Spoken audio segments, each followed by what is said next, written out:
Al mediodía de hoy se van a cumplir 31 años de una ilusión frustrada, porque el justicialismo nunca había perdido una elección con Perón vivo, más allá de las proscripciones y más allá de todo lo que hubo que inventar para poder expresarse en tiempos y en momentos en donde no se podía utilizar ni siquiera la sigla partidaria. Y ocurrió que con la aparición de Alfonsín y la candidatura de Luder, se perdía por primera vez una elección y Alfonsín se constituía en un presidente que se iba a quedar con un triunfo que más que de él era un fracaso de la construcción del peronismo para organizarse electoralmente. Un 8 de julio, porque no quisieron aceptar que fuera el 9, fecha patria, se iban 6 meses antes del gobierno y al igual que Hipólito Yrigoyen, que Arturo Frondizi, que Humberto Ilia, Ricardo Alfonsín Fulques, otro radical, tampoco terminó. Y también dejó el país en llamas, con una economía destrozada, con saqueos, con una inflación por segundos. Uno entraba al hipermercado o al supermercado, cuando se iba a la caja le decían no, los precios cambiaron, de los que estaban marcados en la góndola, y fue un momento absolutamente para olvidar. Sin embargo, algunos creen que su figura hay que rescatarla como padre de la democracia, porque se animó a hacer el juzgamiento a las juntas militares. Claro que se olvidan en el camino todo lo que quedó. La violación de la tumba de Perón, el día que salió a cazar nazis, y después dijo que se habían equivocado, lo que pasó durante su gobierno con la tablada, y tantas otras cosas que se le podrían achacar al imaginario padre de la democracia, que mejor no revolver eso porque nosotros tenemos que mirar hacia adelante y tenemos que construir pensando hacia adelante. Pero ¿cómo olvidarnos que hace 31 años el peronismo tenía una tremenda ilusión y que fue frustrada otra vez desde adentro? Porque un día como hoy pasaba un caso muy extraño, pero muy inteligente de parte del pueblo. Se había dado a conocer el gabinete y Carlos Saúl Menem, que había tenido multitudes que lo acompañaban en cada uno de sus actos, por primera vez no llenó la Plaza de Mayo después que se conoció el gabinete. Nadie le prestó mucha atención, nosotros sí, nos preocupó, pero además nos preocupaba mucho más que íbamos a tener que compartir, porque éramos parte de ese gobierno, con un gabinete que había algunas cosas que no resistían explicación, que no tenían mucho que ver con el trabajo que se había hecho de la militancia, con la ilusión del peronismo, y mucho menos con tenerlos sentados en cargos públicos para poder definir situaciones. Recuerdo casi como si fuese hoy mismo el rostro de muchos dirigentes cuando se iban enterando de los nombres que iban a aparecer en el gabinete. Y eso le pasó al pueblo. Cuando se enteraron que Jorge Tiraca, el padre del que fuera ministro de Macri, iba a ser el ministro de Trabajo, hubo casi desazón. Pero cuando se fueron enterando de otros ministerios, como la del Domingo Felipe Caballo en Relaciones Exteriores, se miraban y no entendían mucho.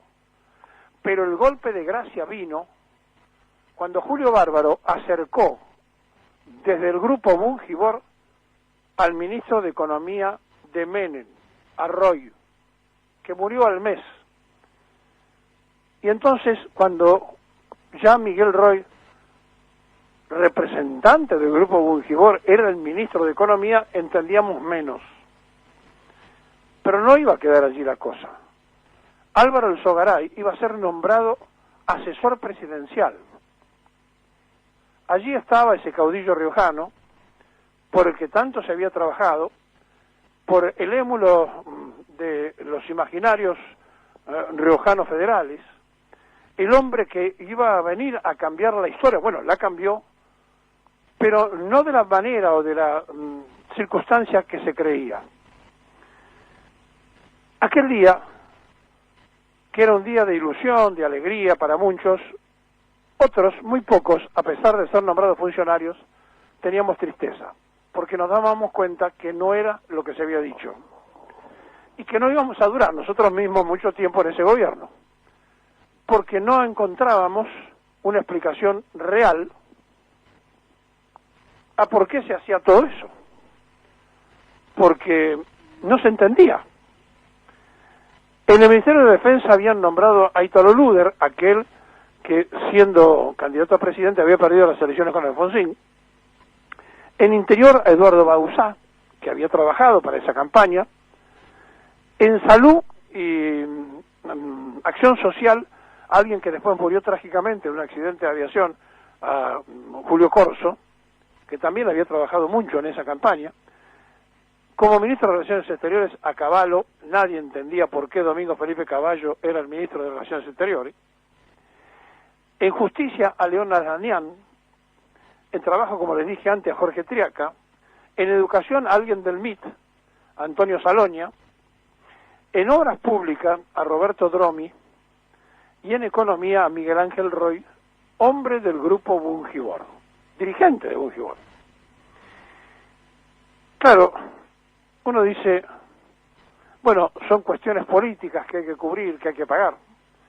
También recuerdo que cuando lo nombran a Alberto Fernández, el actual presidente de la República, en el Instituto del Seguro, que estuvo allí hasta 1995, Fernández, se preocuparon algunos dirigentes sindicales que le decían a Menem, pero si él había estado en las sesiones aconsejando a los radicales cuando la ley Mucci, cuando por un voto casi se reforma toda la parte sindical, que los radicales perdieron, repito, por un voto.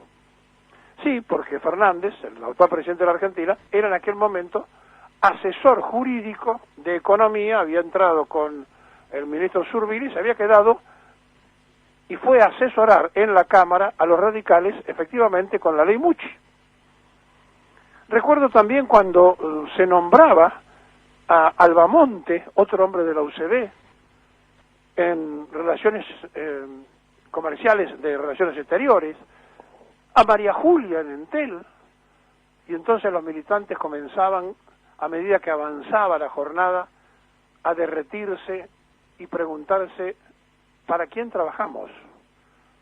Y por otro lado, aquellos que decían, no, es un gobierno de unidad nacional, hay que darle espacio a todo el mundo, hay que permitir que todos se expresen. Sí, pero Bungibor, Alzogaray, ¿qué tienen que ver con nosotros? Aquel día, cuando Carlos Menem decía esto en el Congreso, los peronistas se ilusionaban.